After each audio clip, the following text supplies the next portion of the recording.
मौत, मौत। अनीता अभी भी कांप रही थी और उसके मुंह से सिर्फ एक कांपती हुई डरावनी आवाज में एक शब्द बार बार निकल रहा था, जिसे सुनकर आदिवासी डर रहे थे। उधर ओमकार और फ्रांसिस अनीता को शांत करने की कोशिश कर रहे थे। अनीता जी, क्या हो गया आपको? उठिए, उठिए अनीता जी, खुद को संभालिए। ओमकार के शब्दों का अनीता पर कोई असर नहीं हो रहा था। वो तो जैसे किसी अलग ही दुनिया में खोती हुई थी। फ्रांसिस भी कुछ सोच रहा था और अचानक उसने अपनी शंका जाहिर की। ओमकार, ये मिस अनीता को जो कुछ भी हो रहा है, उनका इस तरह से स्क्रीम करके गिर जाना, ये कहीं उन अघोरियों के उस रिचुअल का इफेक्ट तो नहीं है? गॉड नोज उन टेरिबल लोगों ने इस लेडी के साथ क्या किया। मौत, मौत। फ्रांसिस की वो बात सुनकर बाकी चौंक पड़ा। अघोरी? क्या तुमने अघोरी कहा? अरे ओ बाबू, क्या किए वो इन देवी के साथ?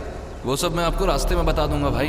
पहले इनको ठीक करना होगा, वरना रूट हमसे बहुत दूर निकल जाएगा। चिंता मत करो, मेरे पास कुछ है जो शायद काम कर जाए। अगले ही पल बांके ने अपनी कमर में बंधी पोटली में से कुछ सूखी हुई पत्तियां निकाली। वो उनको जमीन पर रखकर पीसने लगा और उनका बुरादा बना दिया। बन गया, अब बस इसको इनकी सांस में फूंकना होगा। बांके ने पत्तियों के बुरादे को अपनी एक हथेली में उठा लिया और अनीता की तरफ करके फूंक दिया।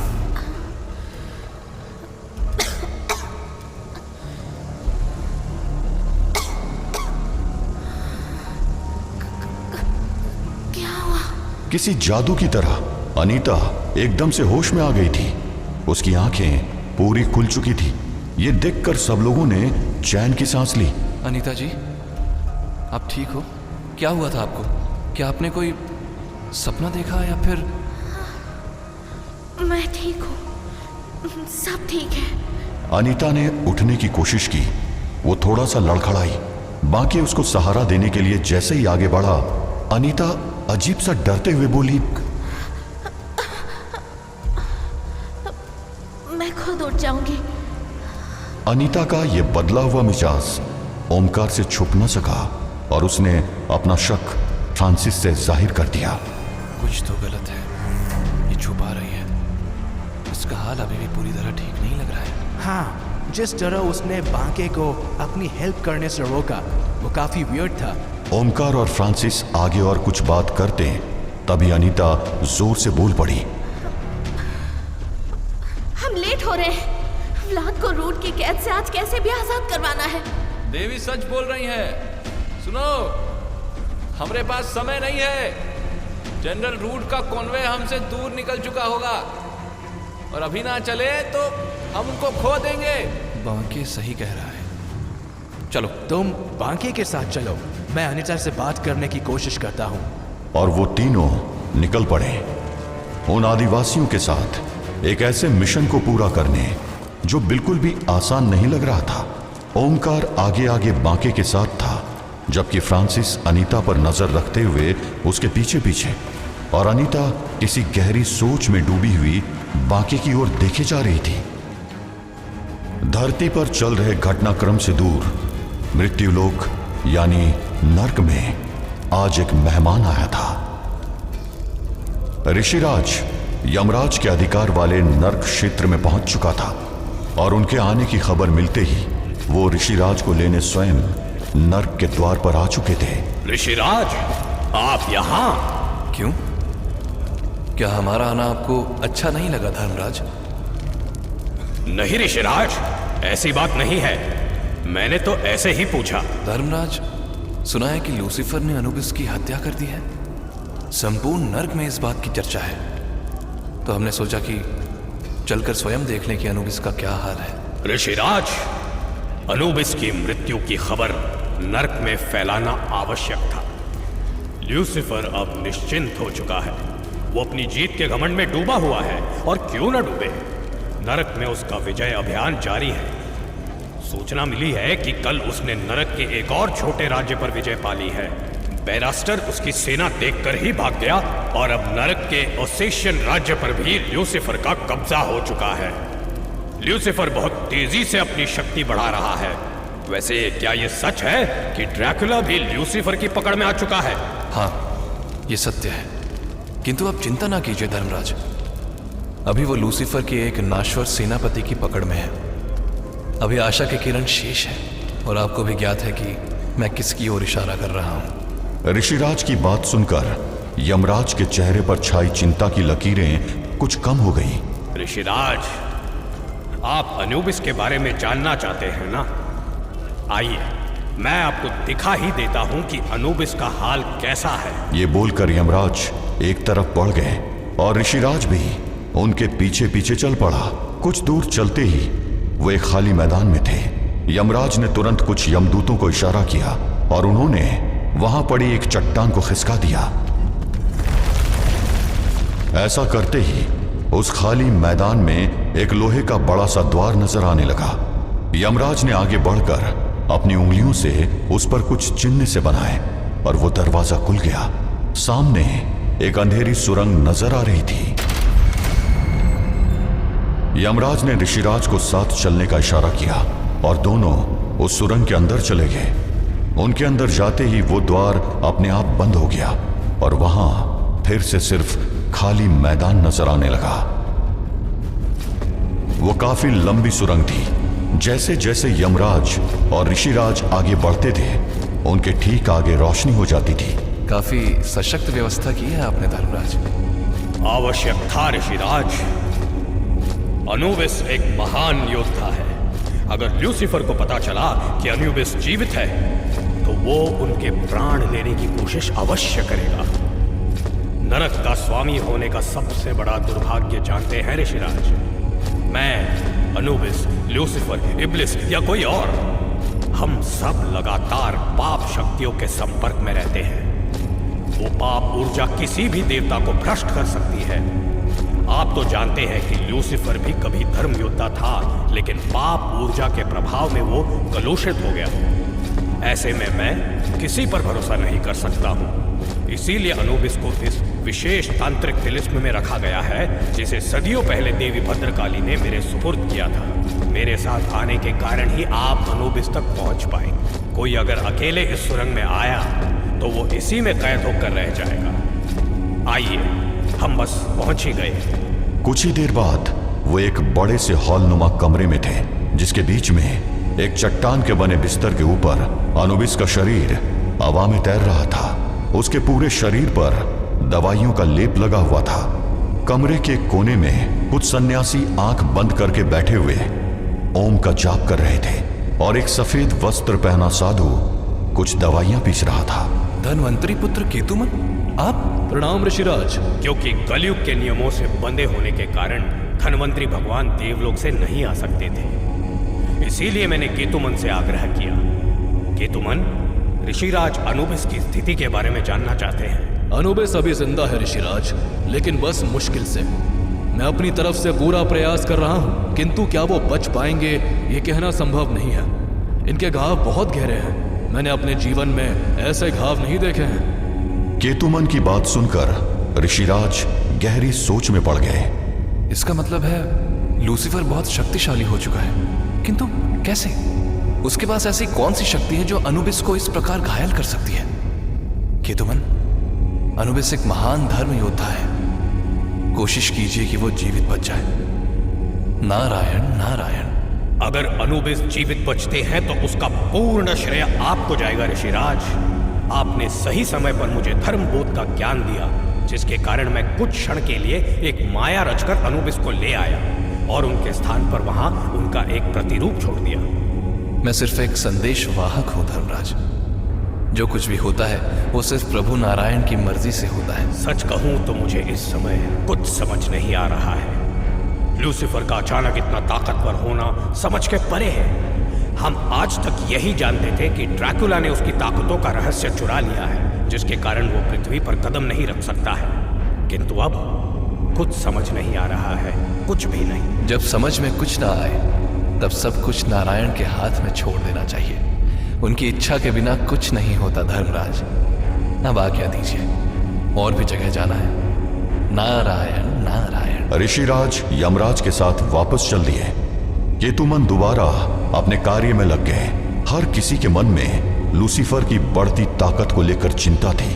वो इस समय अपने विजय अभियान पर निकला हुआ था कि तभी उसका खास आजा जेल उसके पास आया और उसके कान में कुछ कहने लगा। क्या कह रहे हो? क्या ये सच है? ये तो रूट ने कमाल ही कर दिया। उसे संदेश भिजवा दो कि आज जब धरती पर रात होगी तो लूसीफर व्लाद से मिलने आएगा और साथ ही रूट का इनाम भी लाएगा।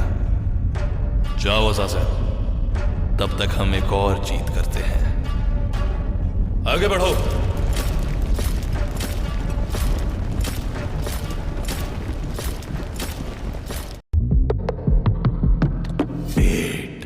ओमकार, फ्रांसिस और अनीता काफी देर से चलते ही जा रहे थे। सूरज लगभग सर पर चढ़ चुका था और धूप काफी गर्म थी। तभी अचानक उन्हें एक आदिवासी दौड़ता हुआ उनकी तरफ आता दिखाई दिया। सब लोग रुक जाओ, नकुल कोई संदेशा लेके आया है। बांके के आदेश देते ही पूरा काफिला रुक गया। तब तक वो आदिवासी भी उनके पास पहुंच चुका था। सरदार, सरदार, क्या हुआ नकुल? क्या खबर लाए हो? अंग्रेजा का काफिला रुक गया है सरदार। वो अभी आगे नहीं बढ़ सके हैं। क्यों? क्या हो गया? सब गोमा मैया का खेल है सरदार। आगे गोमा मैया पर जो लकड़ी का पुल था ना, वो टूटा पड़ा है। आसपास के मछुआरे बता रहे हैं कि भारी बैलगाड़ियों का टोला उस पर से निकला था, बस उनका भारू ना सह पाया। अब अंग्रेज उस पुल के ठीक करने में लगे हैं। अरे ये तो बड़ी अच्छी खबर लाए हो नकुल। इधर से कितना दूर है अंग्रेजन का काफिला? करीब 5 कोस आगे रुके हैं सब। और सरदार, वो अंग्रेजा का सरदार बहुत खतरनाक है। मछुआरे बता रहे हैं कि वो एक मछुआरे को खाली इसलिए मार दिया क्योंकि वो उसको झुक के सलाम नहीं किया था। वो सब बता रहे हैं कि पूरा जल्लाद है यूं जल्लाद। तब तो और मजा आएगा। ओमकार! बांके ने जोर से आवाज दी और ओमकार दौड़ता हुआ उसके पास आ गया। क्या हुआ बाके भाई? अंग्रेज आगे रुक गए हैं। नदी का पुल टूटल पड़ा है। लगत है कि हमें दिना में मौका मिल जाए। अभी हम थोड़ा विश्राम कर भाई, फिर तू और हम आगे जाकर अंग्रेजन की व्यवस्था का मुआयना कर भाई। ठीक है? ठीक है बाके भाई। सब लोग थोड़ा विश्राम कर लो। हम लोग हल्का फुल्का आराम करके आगे बढ़ेंगे। आज कोई अंग्रेज गोमती मैया के पार ना कर पाई। जय रुद्र। जय रुद्रा। बांके का निर्देश मिलते ही सभी आदिवासी चारों तरफ फैल गए। वो एक घेरा बनाकर विश्राम कर रहे थे ताकि चारों तरफ नजर भी रख सके। ओमकार ने अनीता को देखा जो कुछ खोती हुई लग रही थी। वो तुरंत उसके पास जा पहुंचा। अनीता जी, आप इतनी चुप क्यों हैं? आखिर आपका ध्यान कहाँ है? ओमकार का सवाल मानो अनीता को सुनाई ही नहीं दिया। वो बस किसी गहरी सोच में डूबी हुई थी। ये देखकर फ्रांसिस ओमकार के पास आया और उसके कानों में बोला, ओमकार, मिस अनीता को मैं देखता हूँ। तुम इस बाके के साथ आगे का स्ट्रैटेजी प्लान करो। ओमकार ने फ्रांसिस की बात का कोई जवाब नहीं दिया। उसने बस आंखों ही आंखों में उसकी बात से सहमति जताई और बाके की ओर बढ़ गया। उधर फ्रांसिस अनीता से बात करने की कोशिश करने लगा। मिस अनीता, आई नो आप काफी टेंशन में हैं, बट ट्रस्ट मी, जो कुछ भी हो रहा है सब ठीक हो जाएगा। हम व्लाद को बचा लेंगे और आपके ब्रदर रामदास को भी ढूंढ लेंगे। फ्रांसिस की बात सुनकर अनीता ने एक पल उसकी ओर देखा और धीमी आवाज में उसका जवाब दिया। पास्टर फ्रांसिस, आई नो हम व्लाद को सेव कर लेंगे। मैं उसको लेकर वरीड नहीं हूँ। मैं रामदास के लिए भी वरीड नहीं हूँ। आई नो व्लाद ने उसको सेफली रखा होगा। Then what is the matter miss Anita? आप इतनी लॉस्ट क्यों हैं? आप मुझसे शेयर कर सकती हैं। अनीता ने एक बार फिर फ्रांसिस की तरफ देखा और फिर उसने हिम्मत करके अपनी बात कही। मेरी चिंता का टॉपिक कुछ और है पास्टर। मुझे समझ नहीं आ रहा मेरे साथ हो क्या रहा है। क्या आपका मतलब आपके स्क्रीमिंग एपिसोड से है? यस पास्टर, मैं उन स्क्रीम्स को समझ नहीं पा रही हूँ। अगर आप मुझसे पूरी बात शेयर करेंगी तो पॉसिबली मैं आपकी कुछ हेल्प कर पाऊंगा। क्या इन स्क्रीम से पहले आपको कुछ विजन्स आते हैं? फ्रांसिस का सवाल सुनकर अनीता शॉक्ड हो गई। उसकी आंखें आश्चर्य से चौड़ी हो चुकी थी। हाँ पास्टर, आपको कैसे पता कि मुझे विजन्स आते हैं? मैं ग्वैन हेल्सिंग हूँ मिस अनीता। पैरानॉर्मल और सुपरनैचुरल की स्टडी हमारा फैमिली बिजनेस है। मैंने अपने ancestors especially Abraham Van Helsing की बहुत सी मेमोइर्स पढ़ी है। उनमें ऐसे बहुत से इंसिडेंट्स का मेंशन है जहां सब्जेक्ट को कोई खतरनाक विजन आता था। बस मैंने वहीं से गैस किया था आपकी कंडीशन को लेकर, एंड समथिंग टेल्स मी कि मैं सही बोल रहा हूँ। Right miss Anita? आप बिल्कुल सही हैं पेस्टर। मुझे भी कुछ ऐसे ही विजन्स आ रहे हैं जिन्हें मैं एक्सप्लेन नहीं कर पा रही हूँ। कैसे visions? You can tell me. हो सकता है मैं कुछ हेल्प कर पाऊँ। पहली बार जब ये हुआ था तब सब कुछ बहुत ब्लर था। मुझे किसी का फेस नहीं दिखा, लेकिन मैंने एक कटार देखी, एक डैगर किसी के नेक पर रखा हुआ। ऐसा लग रहा था कि वो कटार बस उस नेक को काटने वाली थी। इट मीन्स आपको क्लियरली नहीं दिख रहा, बस किसी इवेंट के ग्लिम्पसेस दिख रहे हैं। मे बी, पर आज जब मैंने बाकी का हाथ छुआ तो मैंने देखा उसकी डेड बॉडी एक नोज में लटकी हुई थी। He was dead। मैंने बहुत क्लियरली उसकी डेथ देखी और इसीलिए मुझे डर लग रहा है। अनीता की बात सुनकर फ्रांसिस सोच में पड़ गया और फिर अचानक वो जोर से बोल पड़ा। Damn it! I know ये क्या हो रहा है। I know मिस अनीता कि आपके साथ क्या हो रहा है। क्या हो रहा है मेरे साथ? Premonition। I don't know how, but आपके पास power of premonition है। आप फ्यूचर देख पा रही हैं। फ्यूचर? बट कैसे? और आज से पहले तो मेरे साथ ऐसा कुछ नहीं हुआ। मे बी आपके साथ जो काशी में हुआ उसकी वजह से ऐसा हो रहा है। आई डोंट नो, बस ये आपकी पावर ऑफ प्रेमोनिशन ही है। अब जैसे कि आपने जो नेक पर रखा हुआ डैगर देखा, वो सेम इंसिडेंट आपके उस इवेंट के बाद मेरे साथ हुआ था। हाँ, यू आर राइट। बट इसका मतलब कि ओह नो, इसका मतलब बाकी की डेथ। हमें बाकी को रोकना होगा, वरना व्लाद को बचाने के चक्कर में उसकी डेथ हो जाएगी। फ्रांसिस और अनीता दोनों शॉक्ड थे। दोनों को खतरे का एहसास हो चुका था और दोनों तुरंत उस दिशा में भाग पड़े जिधर बाके और ओंकार गए थे। फ्रांसिस और अनीता एक अनहोनी को रोकने के लिए निकल पड़े थे। उधर नर्क में लूसीफर की सेना आगे बढ़ती जा रही थी। नर्क की गहराइयों में एक बड़े और भयानक गेट के सामने लूसीफर की सेना आ रही थी। कहीं दूर दूर तक आग के शोले उनके रास्ते को चमका रहे थे। लूसीफर एक उड़ते हुए रथ पर सवार था। उसके चेहरे पर घमंड साफ दिख रहा था। उसके पीछे उसकी सेना के सैनिक भी युद्ध के लिए तैयार खड़े थे। वीरो आउरी, नर्क के देवता, बाहर आओ, बाहर आओ और मेरी सत्ता को स्वीकार करो अभी। सामने एक बड़ा सा गेट था। अचानक धीरे धीरे उस गेट के सामने एक रोशनी का दायरा बनने लगा और वीरो, जो मायूरी के नर्क का देवता था, गेट के सामने प्रकट हुआ। उसका सर झुका था और हाथ जुड़े हुए थे।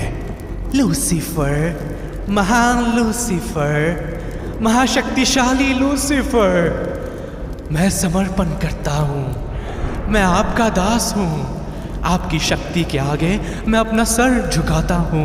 लूसीफर ने अपनी दोनों मुट्ठियां बंद करके अपने हाथ हवा में उठाए, मानो अपनी विजय का ऐलान कर रहा। उसके होठों पर एक मुस्कान थी जिसमें घमंड साफ झलक रहा था। बहुत खूब वीरो, बहुत खूब। इसी तरह एक एक करके सब मेरे सामने झुकेंगे। मुझसे कोई बच नहीं सकता। सब अंतिम में मेरी शरण में आएंगे और मैं बनूंगा इस ब्रह्मांड का एक लौता भगवान।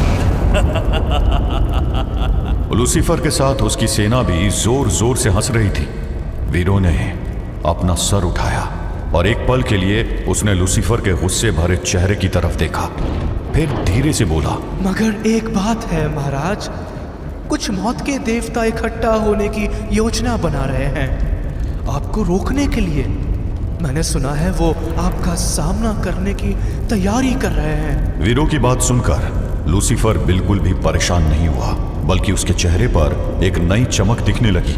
उसकी आंखों में एक आग थी, एक शैतानी हंसी उसके चेहरे पर फैल गई थी। ये तो बहुत अच्छा है।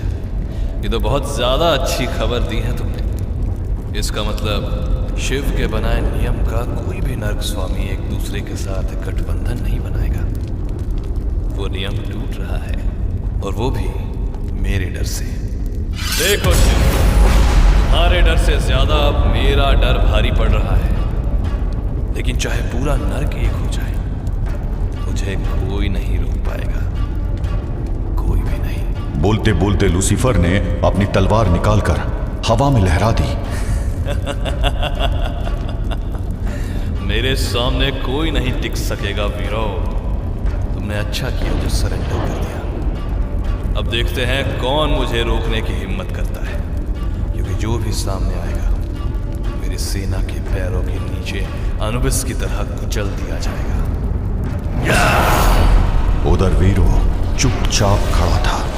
उसकी आंखों में एक अलग सी शैतानी दिख रही थी और उसके सामने खड़ा लूसीफर अपने जीत के ख्यालों में खोया हुआ अपनी सेना को देखकर खुश हो रहा था। नर्क का एक और हिस्सा लूसीफर की सत्ता का भाग बन चुका था। लूसीफर को रोकने वाला शायद अब कोई नहीं था, और जो था वो इस समय धरती पर कैद में बंद था। रूट की बनाई विशेष कैद में बंद ड्रैकुला।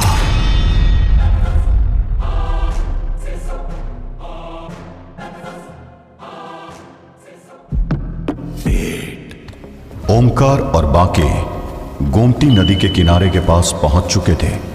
हवा में एक तनाव भरा सन्नाटा छाया हुआ था। उन्हें दूर से ब्रिटिश फौज की चाल पहले दिख रही थी। हल्की हल्की हथौड़ों की आवाज से उन्हें यह एहसास हो गया था कि अंग्रेज टूटे पुल की मरम्मत कर रहे थे। ओमकार, देखा वहां वो टीला। अगर हम ऊपर पहुंच जाए तो सब ब्रिटिश कैंप नीचे से दिखा, वहीं से हम सब कुछ देख सकत है।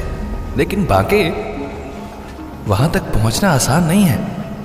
यहां से वहां तक ब्रिटिश सिपाही हर दिशा में घूम रहे हैं। आसान तो कभी कुछ ना रहे। ओमकार, हमरे पास एक के मौका है। चल, धीरे धीरे चलत है, चुपके से। जो भी होए हमें वहां तक पहुंचना ही है। बाके और ओमकार नीचे की तरफ झुके, घास के बीच से निकलते हुए धीरे धीरे क्लिफ की तरफ बढ़ रहे थे। हर एक कदम सूझबूझ से रखा जा रहा था ताकि ब्रिटिश सिपाही की नजरों में वो नहीं आ पाए। संभल के। अचानक से एक ब्रिटिश पेट्रोलिंग की घोड़े की आहट सुनाई देने लगी। सिपाही एक दूसरे से बात करते हुए पास आ रहे थे। उनका शोर अब ज्यादा करीब हो चुका था। झुक जा, वो लोग इधर ही आ रहे हैं। बाके और ओमकार जल्दी से एक झाड़ी के पीछे छुप गए। उनकी सांस उनकी छातियों में अटक गई थी। ब्रिटिश सिपाही उनके बहुत करीब से गुजर रहे थे, लेकिन उन्हें उनके वहां होने का पता भी नहीं चला। बच गए। थोड़ी और देर होती तो खेल खत्म था, लेकिन अब और भी सावधानी से आगे बढ़ना होगा।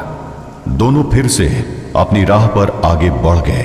घंटों तक जमीन पर घिसक घिसक कर और छुपते छुपते आगे बढ़ते हुए वो आखिरकार उस क्लिफ तक पहुंच गए। वहां पहुंचते ही उन्होंने वहां गिरे हुए एक बरगद के पेड़ के तने के पीछे जगह ले ली और सावधानी से आसपास देखने लगे। यह जगह ठीक है। यहां से हम अंग्रेजन की पूरी छावनी का दिखाई पड़ा था, लेकिन मगर एक समस्या थी। 2 ब्रिटिश सिपाही पहले ही वहां तैनात थे और एरिया की पहरेदारी कर रहे थे। मगर इसके पहले हमें इन दोनों का कुछ करना होगा, है ना बाके भाई? सही बोले हो। हमें इनका ठिकाना लगाई के परत है, और वो भी चुपके से। और कोई चारा नहीं है। दोनों आगे बढ़ने के लिए तैयार थे कि तभी उनका ध्यान पीछे से आती एक आवाज ने खींच लिया। रुको, ओमकार, बाके, वहीं रुक जाओ। ओमकार और बाके तेजी से पीछे पलटे। अनीता और फ्रांसिस भी वहां पहुंच चुके थे। अनीता कुछ घबराई हुई लग रही थी। उनको आता देख दोनों वापस उस पेड़ के तने के पीछे छुप गए और अनीता और फ्रांसिस भी जल्दी से वहीं आकर बैठ गए। अनीता जी, आप दोनों यहां क्यों आए? इधर बहुत खतरा है। खतरा तो है, लेकिन सबसे ज्यादा खतरा बाके को है। अनीता की बात सुनकर बाके थोड़ा कंफ्यूज हो गया। खतरा? कैसा खतरा? पता नहीं तुम मेरी बात पर भरोसा करोगे या नहीं, लेकिन तुम पर मौत का खतरा मंडरा रहा है। अरे मौत का खतरा तो हम सब पर तब से मंडरा रहा है जब से अंग्रेजन के अत्याचारन के खिलाफ आवाज उठाए हैं। आप बेकार के परेशान हो रही हैं। नहीं बाके, तुम समझ नहीं रहे हो। आज जब मेरा हाथ तुम्हारे हाथ से टकराया था तब मुझे एक प्रेमोनिशन यानी पूर्वाभास हुआ था। पूर्वाभास? वो क्या होता है? पूर्वाभास, पूर्वाभास माने कैसे समझाऊं? हाँ हाँ, इसे ऐसे समझो कि मैंने तुम्हारा भविष्य देखा है। अगर आज तुमने अंग्रेजों पर हमला किया तो तुम्हारी मौत तय है। देखो, मैं व्लाद को बचाना चाहती हूँ, लेकिन उसके लिए मैं किसी को जानते हुए मौत के मुंह में जाने नहीं दे सकती हूँ। तुम समझ रहे हो ना? अनीता जी, आप क्या समझत हो? हम अंग्रेजन पर हमला खाली इस पादरी के भाई के चक्कर में करत हैं। गलत सोची हो आप। हम जो करत हैं वो आपसे, इस पादरी के भाई से, ओमकार से, हमसे सबसे बड़ा है। हम आज़ादी के लिए लड़त हैं। आज़ादी, उस शब्द जिसको हम खाली सुना है। आज़ादी का होते हम जाने नहीं, लेकिन इतना विश्वास है कि आज़ादी चाहे जैसन हो, इस जिंदगी से बेहतर ही हो। इस जिंदगी में हमारी जान की कीमत बस कुछ सिक्कन में तय करती जाई है, जहां हमें सर झुका के अंग्रेजन के जुल्म सहना पड़ता है, जहां छोटी सी गलती की सजा में जिस्म पर इतने कोड़े पड़त है कि चमड़ी का रंग खून से ज़्यादा लाल हो जाते हैं। ऐसी जिंदगी डर डर के जीने से तो बेहतर है हम आज़ादी के लिए लड़ते लड़ते मर जाए। आप चाहो तो वापस जा सकते हो, लेकिन हम नहीं रुकने वाले। बाके की बात सुनकर अनीता के साथ साथ ओमकार और फ्रांसिस भी दंग थे। वहीं बाके के शब्दों में मानो लावा भरा हुआ था। हर दिन जब हम सुबह उठत हैं तो जिंदगी को दाव पर लगा के निकलत हैं, और रात के वक्त यही सोच के सोता है कि हो सकता है कल के सुबह देखने को नसीब ही ना हुई। हमके ना कल मौत का डर था, ना आज है, और ना कभी होई। दुश्मन हमरे सामने है अनीता जी, और हो सकता है कि आज हम उससे लड़ते लड़ते मर जाए, लेकिन एक कायर की तरह गुलामी की जिंदगी जीने से तो अच्छा हुई कि हम एक बहादुर की तरह मौत को गले लगाई। इसलिए हमको रोकिए मत, क्योंकि बांके रुकने वाला नहीं है। बोलते बोलते बाके ने अपना हाथ अपने कमर के पास रख लिया और अपनी कटार को मजबूती से थाम लिया। बोलो ओमकार, तुमके रुकना है या साथ चलना है? मैं तुम्हारे साथ हूं बाके। हर हर महादेव, जय रुद्र। अनीता और फ्रांसिस चुप चुप बैठे रह गए। बाके और ओमकार आगे बढ़ चले। वो दोनों धीरे धीरे घास और छोटी छोटी झाड़ियों के पीछे छुपते हुए उन दो ब्रिटिश सिपाहियों के करीब पहुंचने की कोशिश कर रहे थे। बाके अपनी हर चाल सूझबूझ से रख रहा था, लेकिन तभी एक सिपाही का ध्यान एक अजीब आवाज पर गया। उसने अपने साथी से कुछ कहा और दोनों सिपाही अलर्ट हो गए। बाके, जल्दी करना पड़ेगा। तभी ओमकार का पैर एक सूखी टहनी पर पड़ गया। Who's there? ओमकार अपनी जगह पर सांस रोके रुक गया। इतने में बाके बिजली सी गति से आगे बढ़ा और उसने एक सिपाही को पीछे से पकड़ लिया। उसने एक हाथ से उसका मुंह पकड़ लिया और दूसरे हाथ से अपनी कटार से उसके पेट और छाती में दनादन वार कर दिए। दूसरा सिपाही तब तक ओमकार के पास पहुंच चुका था। ओमकार ने जोर से छलांग लगाई और उसको लेते हुए नीचे गिर गया। अगले ही पल दोनों एक दूसरे से उलझ चुके थे। वो सिपाही ओमकार से तगड़ा था और उसने जल्दी ही ओमकार को अपने नीचे दबा दिया। ओमकार उससे लड़ने की कोशिश कर रहा था, लेकिन वो सिपाही जरूरत से ज्यादा ताकतवर था। उसने ओमकार पर काबू करते हुए अपनी रिवॉल्वर निकाल ली। ओमकार का बचना मुश्किल था कि तभी बाके वहां पहुंच गया और एक ही झटके में उसने उस सिपाही को खामोश कर दिया। शुक्रिया भाई। चलो, ये काम तो हो गए।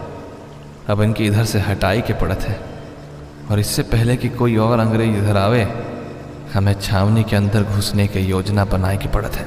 अभी दोनों बात कर ही रहे थे, तब तक अनीता और फ्रांसिस भी उधर आ गए। क्या ये दोनों? और कोई रास्ता नहीं था, या तो ये या फिर हम। बात करे के समय नहीं है, जल्दी से इन दोनों की लाश को ठिकाना लगाए के पड़त है। बाकी की बात सुनकर ओमकार उनकी लाश को ठिकाने लगाने के लिए आगे बढ़ा कि तभी फ्रांसिस ने उसको रोक दिया। 1 मिनट ओमकार, तुम लोग एक गलती कर रहे हो। रूट बेवकूफ नहीं है। अगर बहुत देर तक उसे इस क्लिफ के ऊपर उसे कोई ब्रिटिश सोल्जर नहीं दिखा तो उसको पक्का डाउट होगा। मेरे पास एक आइडिया है। मैं इनमें से एक के कपड़े पहन लेता हूँ और क्लिफ के आखिरी छोर पर खड़ा हो जाऊंगा। नीचे से देखने वालों को एक अंग्रेज सिपाही दिखेगा तो वो शक नहीं करेंगे। तब तक तुम बांके और मिस अनीता आगे का प्लान बना लेना। ये अंग्रेज क्या बोला? बांके को अंग्रेजी नहीं आती थी, इसलिए उसे फ्रांसिस की आधी बात समझ नहीं आई।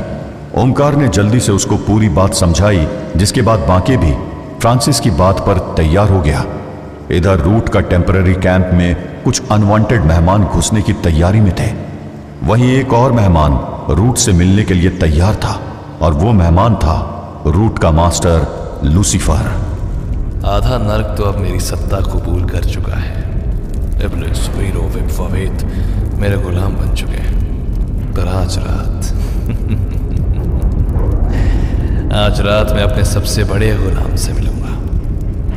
आज रात उसे एहसास होगा कि वो मुझसे कितना भी भागे, अंत में उसे मेरे पैरों में गिरना ही पड़ेगा। मैं आ रहा हूं व्लाद, तुझसे वो सब कुछ लेने जो मेरा है। मैं आ रहा हूं ड्रैकुला।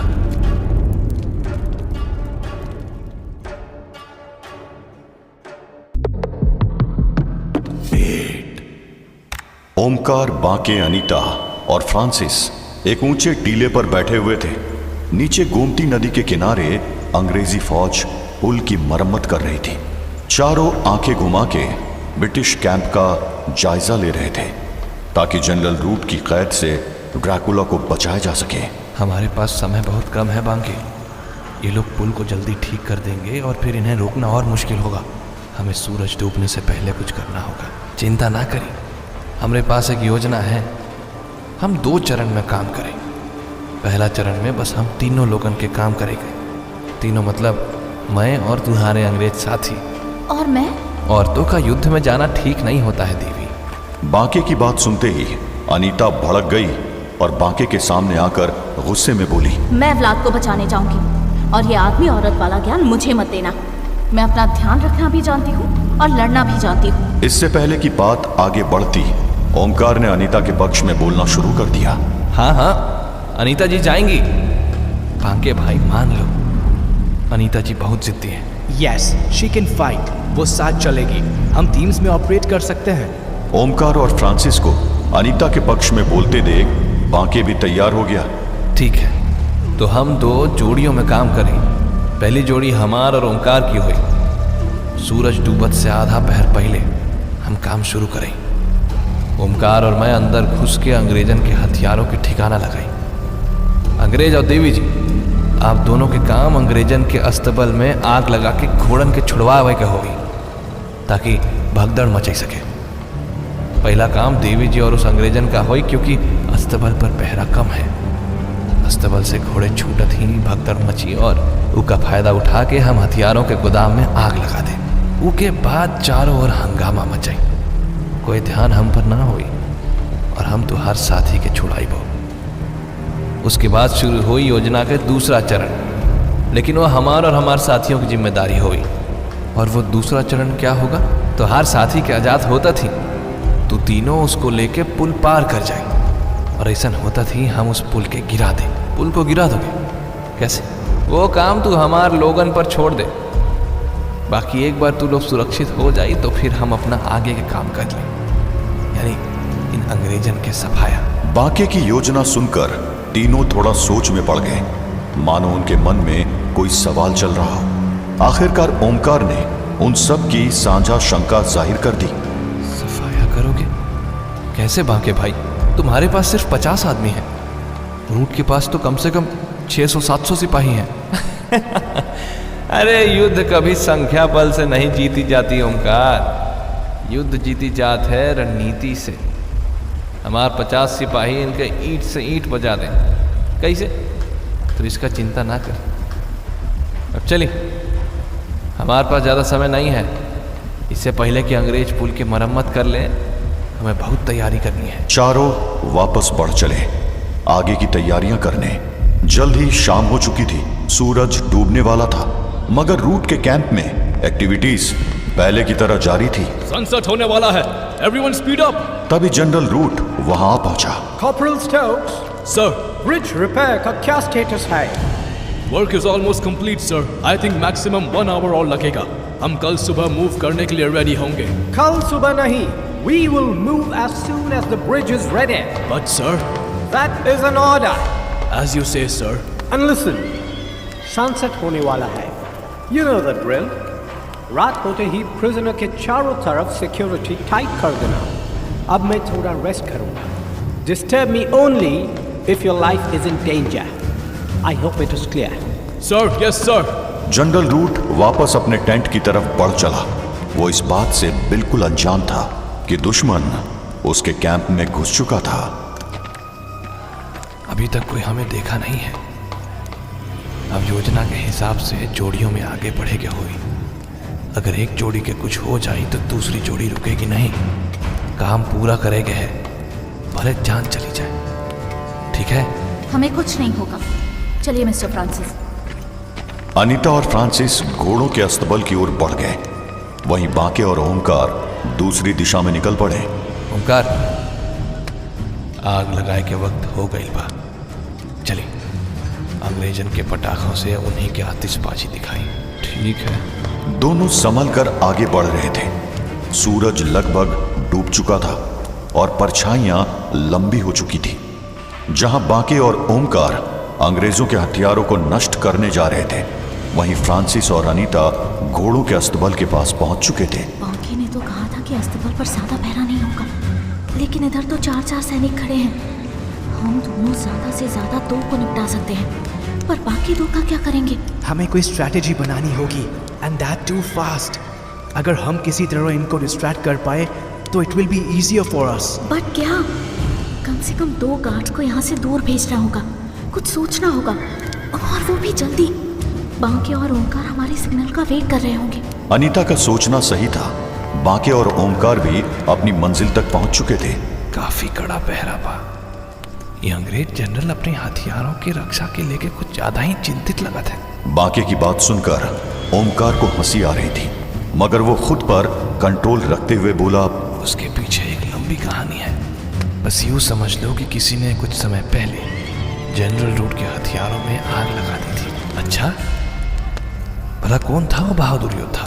तुम्हारे साथ खड़ा है वो। अरे बाप रे, सच में?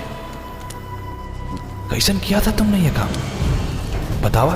हाँ, मैंने ही किया था। बाकी कहानी मैं तुम्हें आराम से बताऊंगा। पहले यहाँ का काम निपटा लें। पता नहीं अनीता जी और पादरी इतना समय क्यों लगा रहे हैं। हाँ, हम भी यही सोच रहा रही। अब तक के उनके अस्तबल में आग लगा देना चाहिए रही। थोड़ा देर और इंतजार कर वो।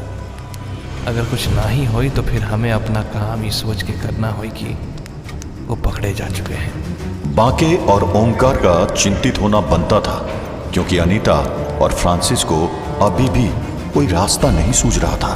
समय निकल रहा है मिस्टर फ्रांसिस, कुछ सोचो जल्दी। कुछ समझ नहीं आ रहा है। What should I do? Wait a minute.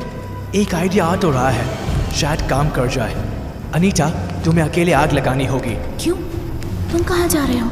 To distract them. इससे पहले कि अनीता कुछ समझ पाती, फ्रांसिस ने दौड़ लगा दी। देखते ही देखते वो दौड़ते हुए अस्तबल के बाहर खड़े सैनिकों के सामने पहुंच गया। Hello soldiers, how are you doing? You? तुम तो वही हो, Pasteur Francis. Yes my children, time to get your blessings. अगले ही पल फ्रांसिस ने एक सोल्जर को धक्का दिया और भाग खड़ा हुआ। चारों सोल्जर उसके पीछे पीछे भाग पड़े और अनीता को मैदान खाली मिल गया। Damn it! मिस्टर फ्रांसिस का बचना अब मुश्किल है। I have to help him. पर उससे पहले इस टेबल में आग लगानी है। अनीता उस टेम्परेरी अस्तबल की तरफ बढ़ गई, जहां एक टेंट के अंदर करीब 2 दर्जन घोड़े बंधे हुए थे। उसने तुरंत घोड़ों को खोल दिया और टेंट में आग लगा दी। आग लगते ही सारे घोड़े बिदक गए और तेजी से दूर भाग गए। अनीता भी वहां से दौड़कर एक टेंट के पीछे छुप गई, जहां से उसे जलता हुआ अस्तबल साफ दिख रहा था। Fire! Fire! The stable is on fire! चलो मेरा काम तो हो गया, बट अब व्लाद के साथ साथ मिस्टर फ्रांसिस को भी बचाना पड़ेगा। पहले व्लाद को रेस्क्यू करती हूँ, क्योंकि अगर व्लाद आजाद हो गया तो फिर कोई चिंता नहीं है। अनीता आवाज सुनकर पीछे मुड़ी तो उसके होश उड़ गए।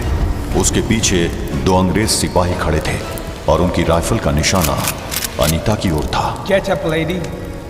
Hands up, or I'll be forced to shoot. Anita हवा में हाथ उठाते हुए खड़ी हुई तो उसे पीछे फ्रांसिस नजर आया। 2 ब्रिटिश सोल्जर्स ने उसको पकड़ रखा था और उसके चेहरे पर ताजा चोट के निशान साफ दिख रहे थे। इन दोनों को जनरल रूप सर के पास ले चलो। अनीता और फ्रांसिस पकड़े जा चुके थे, लेकिन उन्होंने अपना काम कर दिया था। घोड़ों के भागने और अस्तबल में आग लगने से अफरा तफरी मच चुकी थी और बांके और ओमकार को इसी पल का इंतजार था। चलो अब हमारी बारी। हथियारों के गोदामों की रक्षा में लगा अधिकतर सैनिक अस्तबल की ओर भाग चुके थे, मगर 6 सैनिक अभी भी वहां मौजूद थे। ये देखकर ओमकार थोड़ा रुक गया। अभी भी आधा दर्जन सैनिक मौजूद है, हम उनसे कैसे निपटेंगे? वो तू मुझ पर छोड़ दे, 5 के मैं देख ले, तू बस 1 के संभाल ला। ओमकार कुछ कह पाता उससे पहले ही बांके ने उन ब्रिटिश सैनिकों की तरफ दौड़ लगा दी। इससे पहले कि वो सैनिक कुछ समझ पाते, बांके ने उन पर हमला बोल दिया था। ओमकार हैरानी से देख रहा था उस छलावे को जो किसी कलाबाज की तरह इधर उधर कलाबाजियां खाता हुआ एक साथ 5 ब्रिटिश सैनिकों से लोहा ले रहा था। उधर ओमकार ने 6ठे सैनिक पर हमला कर दिया और अपने हाथ में पकड़े चाकू से उसकी गर्दन पर जोर से वार किया। अपने शिकार को निपटाकर ओमकार बांके की ओर पलटा और हैरान रह गया। कौन यकीन करेगा कि ये दुबला पतला आदिवासी इतना फुर्तीला है? लगता है अंग्रेजों को जल्दी देश छोड़ना पड़ेगा। मुझे नहीं लगता कि बांके को मेरी जरूरत पड़ेगी। मैं आग लगाता हूँ, बस एक मशाल चाहिए, यहीं कहीं होगी। ओमकार ने चारों तरफ देखा और अचानक वह हैरान रह गया।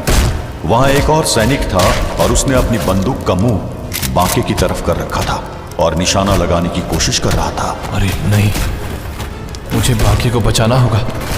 ओमकार उस 7वें सैनिक की तरफ दौड़ पड़ा, मगर तभी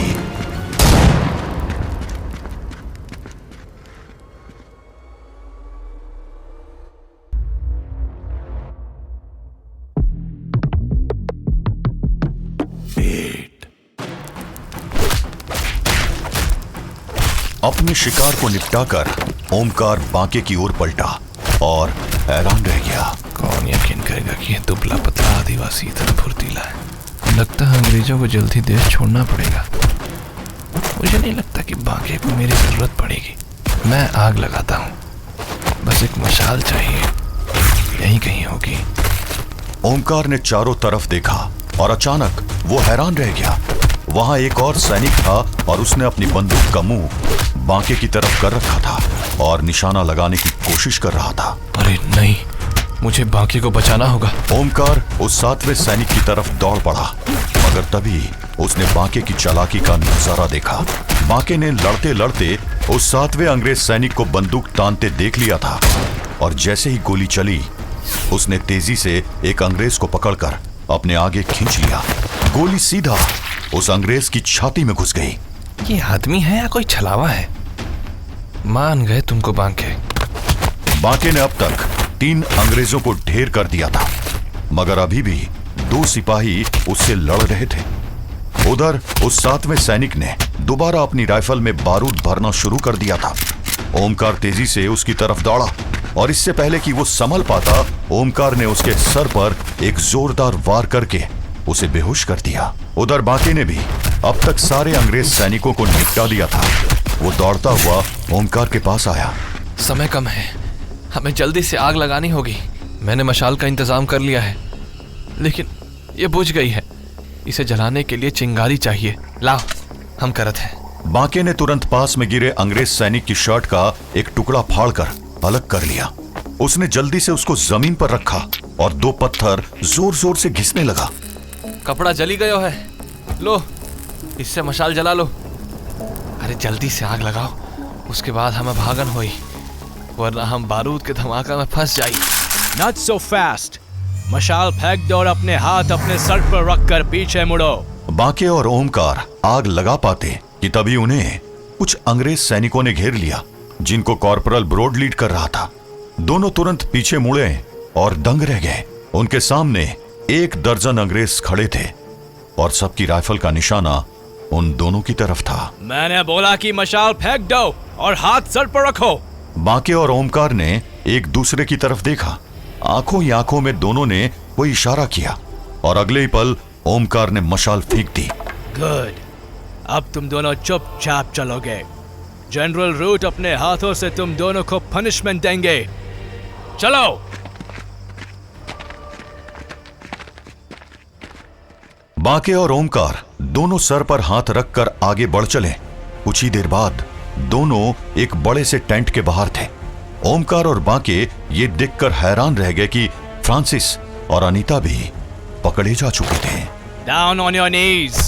तुम चारों अपने घुटने के बल बैठ जाओ तुरंत। जहां बांके पकड़ा जा चुका था, वहीं उसके बाकी आदमी नदी के पानी से नीचे तैरते हुए उस पुल की तरफ बढ़ रहे थे। पुल पर रिपेयर वर्क अब लगभग खत्म हो चुका था। बांके के आदमी तैरते तैरते अब पुल के नीचे पहुंच चुके थे। हमें जल्दी जल्दी काम करना होगा, समय ज्यादा नहीं है। पुल में लकड़ी के 4 खंबे हैं। हमें 3 को पूरा कमजोर करना है और चौथे को ऐसे काटना है ताकि आखिर में एक बार करते ही पूरा पुल नीचे आ जाए। ठीक है नकुल भैया, चलो सब काम पे लग जाओ। एक एक करके हर खंबे पर आदिवासी तेजी से चढ़ने लगे। ऊपर पुल पर मौजूद अंग्रेजों को पता तक नहीं था कि नीचे क्या चल रहा है। उधर कैंप में जनरल रूट तक ये खबर पहुंच चुकी थी कि 4 लोग कैंप में आग लगाते पकड़े गए हैं। उसका गुस्सा भड़क चुका था। कॉर्पोरल ब्रॉड, कौन है वो चारों इडियट्स जो मुझे चैलेंज करने आए थे? ये रहे सर, चारों आपके सामने। 3 men and a lady? जरा इनके फेसेस ऊपर करो और टॉर्च की लाइट उस पर डालो। आई वॉन्ट टू सी कि ये चारों आखिर है कौन। Sir, yes sir. चारों के चेहरे पकड़कर ऊपर किए गए। उनके चेहरों पर मशाल की रोशनी पड़ रही थी और इससे उनके चेहरे अब जनरल रूट को साफ दिख रहा था। रूट एक एक करके सबको ध्यान से देखने लगा। My, what do we have here? मैं सोच ही रहा था कि तुम कब मेरे पास वापस आओगे और मैं तुम्हारी जान अपने हाथों से ले लूंगा। Pastor Francis, you traitor! तुमने मुझे धोखा दिया, जनरल रूट को, and you killed one of my soldiers. Bad move, Francis. Bad move. I hope कि तुम्हें इस बात का रिग्रेट हो रहा है। मुझे अपने एक्शंस के लिए कोई रिग्रेट नहीं है। मैंने जो किया वो राइटियस था। तुम एक पूरे सिटी को डिस्ट्रॉय करना चाहते थे and somebody has to stop you. पता नहीं फादर डिसूजा ने तुम पर ट्रस्ट क्यों किया। You are not God's child, Root. वरना तुम ऐसे काशी के लोगों का मैसेकर प्लान नहीं करते। काशी का मैसेकर तो मैं करूंगा। I will return and crush that city under my toe. पर उससे पहले मैं तुम्हारा the end करूंगा। And this time, Father D'Souza will not be able to save you. But, all in sweet time. वैसे तुम्हारा वो sidekick किधर है? Oh, is that him? Root की नजर फ्रांसिस के बगल में घुटनों के बल बैठे इंसान पर पड़ी और वो उसे तुरंत पहचान गया। Oh yes, ये तो वही है, that Indian pig, Omkar. You know what? तुमको जब पहली बार देखा था तभी मुझे कुछ ऑफ लगा था। I knew कि तुम एक sniveling, conniving और backstabbing आदमी हो। अब देखो, मैंने तुम्हें कितनी facilities the. I even allowed you to have your own horse, but तुमने मुझे धोखा दिया, you Indian piece of shit! क्या करता साहब, ठग हूँ, धोखा स्वभाव है मेरा। और violence मेरा। Yeah! रूट ने इतनी जोर से किक मारी थी कि ओमकार जमीन पर लुढ़क गया। ये देखकर बांके गुस्से से भर उठा। जल्लाद, दम बा तो हमका खोल और फिर हमसे लड़ाई करके दिखा, तो ताकत के घमंड काट दे हूं। अब ये कैरेक्टर कौन सा है? सोल्जर, थोड़ा टॉर्च इसके फेस के पास लाना। Yes sir. रूट का आदेश मिलते ही एक सिपाही मशाल को बांके के फेस के पास ले आया। रूट भी आकर उसके सामने जमीन पर झुककर उसके फेस को ध्यान से देखने लगा और फिर उसके गले से एक जोरदार हंसी निकली।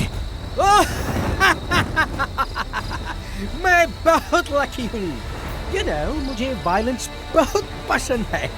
मुझे दुश्मन को मारना बहुत अच्छा लगता है, और स्पेशली तब जब दुश्मन एक वांटेड क्रिमिनल हो। तुम्हारे जैसा मिस्टर बांके चमार, बहुत सुना है तुम्हारे बारे में अपने स्पाई नेटवर्क से कि कैसे तुम ब्रिटिश सोल्जर्स के सर काट देते हो। You are a violent man mister Banke, but तुमने वायलेंस अभी देखा ही नहीं है। मैं तुमको दिखाऊंगा, फील कराऊंगा कि वायलेंस होता क्या है। Let me give you a small example. अगले ही पल रूट ने एक नाइफ निकालकर बांके की थाई में घुसा दिया। Stop it, you monster! Anita की आवाज सुनते ही रूट तड़पते हुए बांके को छोड़कर तुरंत पलटा। तो इस रैग टैग ग्रुप के साथ एक लेडी भी है। जरा देखूं तो तुम कौन हो? रूट चलते हुए अनीता के पास आया और गौर से उसके चेहरे को देखने लगा। I am sorry lady, but do I know you? तुम मुझे नहीं जानते हो जनरल रूट, बट मैं तुम जैसे टायरेंट्स को अच्छे से जानती हूँ। You are a monster, you are drunk on power. But ये याद रखना कि हर टायरेंट का एंड बहुत पेनफुल होता है। Monster power? Good command over English. किसी अच्छी फैमिली की लगती हो, बट फिर इस यूजलेस ग्रुप के साथ doesn't make sense. May I know your name, lady? नाम जानकर क्या करोगे जनरल रूट? बस इतना जान लो कि मैं तुम्हें सक्सीड नहीं होने दूंगी। I will save Vlad from your captivity, और तुम कुछ नहीं कर पाओगे। Vlad, oh my. Count Dracula को इतने प्यार से Vlad शायद ही कोई बुलाता होगा। लगता है काउंट को भी इंडियन ब्यूटी पसंद आ गई। वैसे तुम इंडियन नहीं लगती हो, काफी फेयर हो, unlike dark-skinned Indians. I think I know what to do with you. तुम व्लाड को रेस्क्यू करने आई हो ना? How about मैं तुम्हें उसी की तरह एक केज में बंद कर दूं? तुम ना सिर्फ एक वायलेंट मॉन्स्टर हो, बल्कि एक रेसिस्ट पीस ऑफ ट्रैश भी हो। अथू! अनीता ने गुस्से में जनरल रूट के ऊपर ही थूक दिया था और रूट गुस्से से भड़क उठा। उसने आगे बढ़कर अनीता के बालों को पकड़कर उसका सर खींचा और अनीता दर्द से कराह उठी। Let me go! How dare you? Do you know who I am? मैं जनरल डगलस रूट हूँ और तुमने मेरे फेस पर स्पिट किया। You bitch! You filthy Indian bitch! Root ने अनीता के गाल पर एक जोरदार तमाचा लगाया और अनीता पीछे की ओर गिर गई। How dare you? I will kill you! Root गुस्से से पागल हो चुका था। उसने पास खड़े एक सोल्जर की राइफल छीन ली और अनीता की ओर तान दी। फ्रांसिस, बांके और ओमकार डरे हुए ये नजारा देख रहे थे। अनीता का मरना अब तय था। How dare you? Get her up! मैं इसकी आंखों में डर देखना चाहता हूँ। I want to see fear on her face as I shoot her. Get her up! दो सैनिक अनीता को उठाने के लिए आगे बढ़े, मगर तभी तेज बिजली कड़की और आसमान बिल्कुल काला हो गया। ये क्या है?